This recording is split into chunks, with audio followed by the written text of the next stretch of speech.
미랄의 성도 여러분, 오늘도 우리에게 주시는 말씀을 기대하며 함께 고린도전서 14장 13절부터 25절까지 함께 보겠습니다. 그러므로 방언으로 말하는 사람은 그것을 통역할 수 있기를 기도하십시오. 내가 방언으로 기도하면 내 영은 기도하지만 내 마음은 아무런 열매를 맺지 못합니다. 그렇다면 어떻게 해야 하겠습니까? 나는 영으로 기도하고 또 깨친 마음으로도 기도하겠습니다. 나는 영으로 찬미하고 또 깨친 마음으로도 찬미하겠습니다. 그렇지 않고 그대가 영으로만 감사를 드리면 갓 믿기 시작한 사람은 그것이 무슨 뜻인지를 알아듣지 못하므로 어떻게 그 감사 기도에 아멘 하고 말할 수 있겠습니까? 그대가 훌륭하게 감사 기도를 드린다고 해도 다른 사람에게는 덕이 되지 않습니다. 나는 여러분 가운데 누구보다도 더 많이 방언을 말할 수 있음을 하나님께 감사합니다. 그러나 나는 방언으로 만마디 말을 하기보다도 다른 사람을 가르치기 위하여 나의 깨친 마음으로 교회에서 5마디 말을 하기를 원합니다. 형제자매 여러분, 생각하는 데는 아이가 되지 마십시오. 악에는 아이가 되고 생각하는 데는 어른이 되십시오. 율법에 이렇게 기록되어 있습니다. 주님께서 말씀하시기를 내가 방언을 하는 사람의 혀와 딴 나라 사람의 입술로 이 백성에게 말할지라도 그들은 나의 말을 듣지 않을 것이다 하셨습니다. 그러므로 방언은 신자들에게 주는 표징이 아니라 불신자들에게 주는 표징이고 예언은 불신자들에게 주는 것이 아니라 신자들에게 주는 것입니다. 온 교회가 한자리에 모여서 모두가 방언으로 말하고 있으면 갓 믿기 시작한 사람이나 믿지 않는 사람이 들어와서 듣고 여러분을 미쳤다고 하지 않겠습니까? 그러나 모두가 예언을 말하고 있으면 갓 믿기 시작한 사람이나 믿지 않는 사람이 들어와서 듣고 그 모두에게 질책을 받고 심판을 받아서 그 마음속에 숨은 일이 드러나게 됩니다. 그래서 그는 엎드려서 하나님께 경배하면서 참으로 하나님께서 여러분 가운데 계십니다 하고 환히 말할 것입니다. 아멘. 자, 오늘 본문은 방언과 예언의 은사에 대해서 말씀합니다. 고린도 교회 안에는 은사가 풍성했습니다. 은사가 다양하고 많으면 아주 영적인 교회처럼 보일 수 있습니다. 근데 바울의 눈에는 전혀 그렇지 않았습니다. 교회 안에 무질서가 있었습니다. 고린도전서 12장에 보면 바울은 성령의 은사를 주시는 목적이 공동이익이다. 그것을 위함이다 라고 소개합니다. 그러니까 은사는 나만을 위한 것이 아니죠. 다른 사람을 살리고 섬기기 위해 주어진 것이라는 겁니다. 12장 28절에는 하나님께서 교회 안에 세우신 일꾼들을 이렇게 쭉 열거하는데 첫째는 사도, 둘째는 예언자, 셋째는 교사라고 합니다. 뒤에 계속 나오는데 아마도 이 순서는 고린도 교회 공동체에 영향을 미쳤던 그 순서로 보입니다. 근데 방언으로 말하는 사람이 제일 끝에 가 있어요. 이 말은 방언의 은사가 가치 없다는 뜻이 아닐 것입니다. 모든 은사는 귀하죠. 중요한 것은 여기에는 바울의 목회적인 의도가 담겨 있습니다. 당시 고린도 교회 안에는 방언 때문에 생긴 문제가 있었습니다. 어떤 사람들은 방언을 특별히 더 신비롭고 높은 은사처럼 여기기도 하며 내가 방언을 하고 있다는 사실로 영적인 우월감을 갖기도 했습니다. 그래서 바울은 말하는 거죠. 네가 방언을 하느냐? 교만하지 말라. 바울 자신이 방언을 못하는 사람도 아니었고 나는 그 누구보다 더 많이 방언을 말하는 사람이다 라고 오늘 본문에 말씀하죠. 그런 그가 더 큰 은사를 구하라고 하면서 13장에 어떤 은사를 소개합니까? 가장 큰 은사인 사랑을 말하죠. 내가 심지어 천사의 말을 하는 한이 있어도 사랑이 없으면 아무런 소용이 없다. 결국 바울의 관심은 은사 자체가 아닙니다. 어떻게 사랑으로 이 교회 공동체를 세울 것인가입니다. 그러니까 오늘 본문도 겉으로는 방언과 예언을 말하는 것 같지만 사실은 사랑의 주제를 말씀하고 있는 겁니다. 자, 그렇다면 사랑이 무엇인가? 우리 20절 말씀을 같이 보겠습니다. 형제자매 여러분, 생각하는 데는 아이가 되지 마십시오.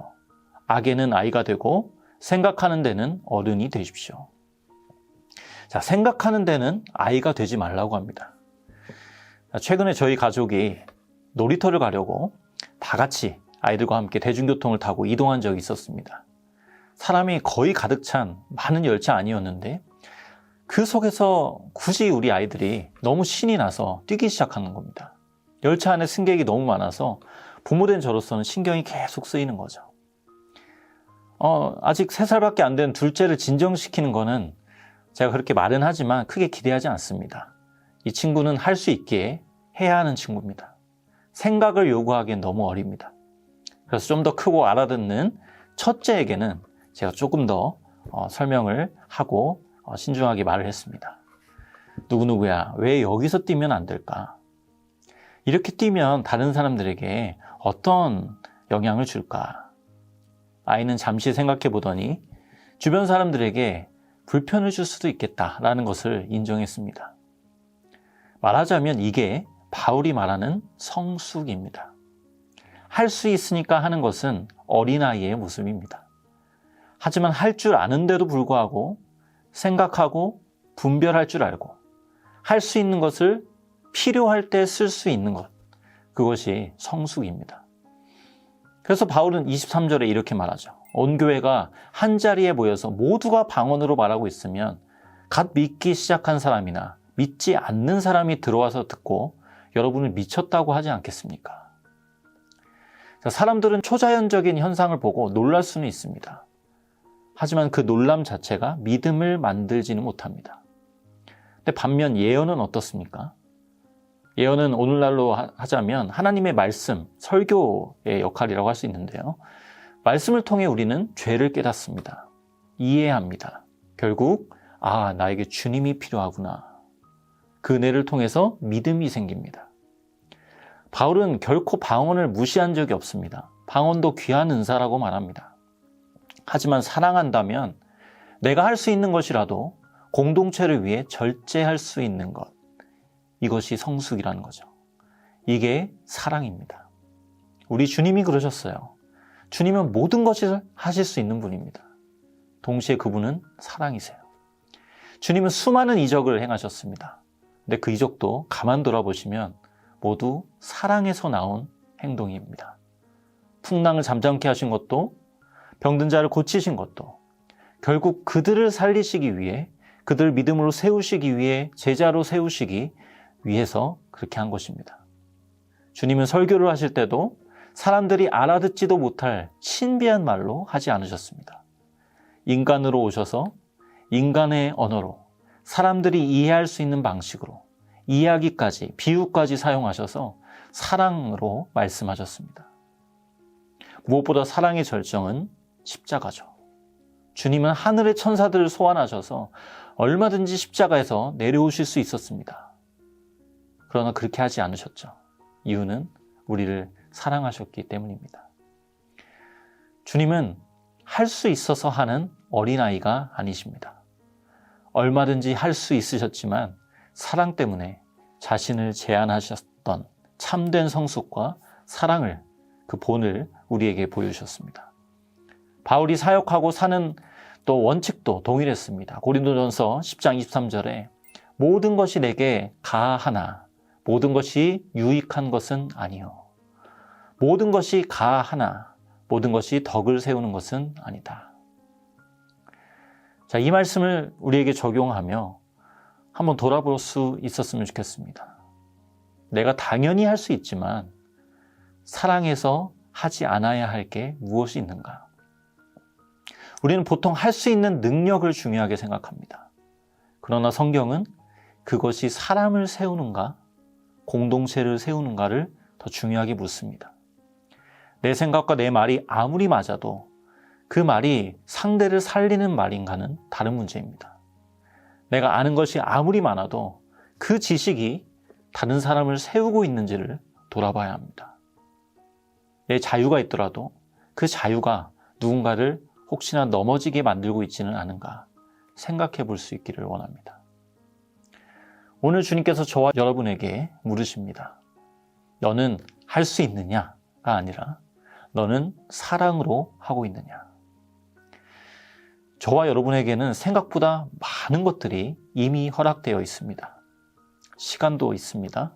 건강과 재능도 그 어느 것 하나 당연한 것이 아니라 은혜로 주어졌습니다.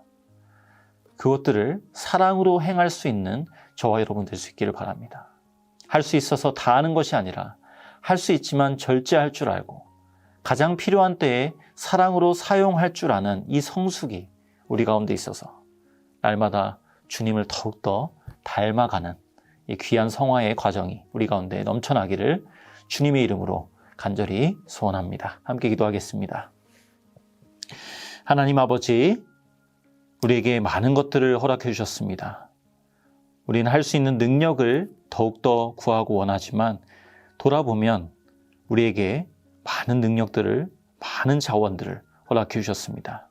이미 주신 것에 감사하면서 그것들을 더욱더 주님의 몸된 교회와 주님의 나라를 위하여 또 사랑으로 행할 수 있는 성숙과 지혜와 분별이 우리 가운데 있기를 원하며, 그래서 우리가 말하고 행동하고 생각하는 그 모든 것들을 통하여, 우리의 삶을 통하여 주님을 드러낼 수 있는 주님의 통로들이 다 될 수 있도록 인도하여 주시옵소서. 감사드립니다. 예수님의 이름으로 기도합니다. 아멘.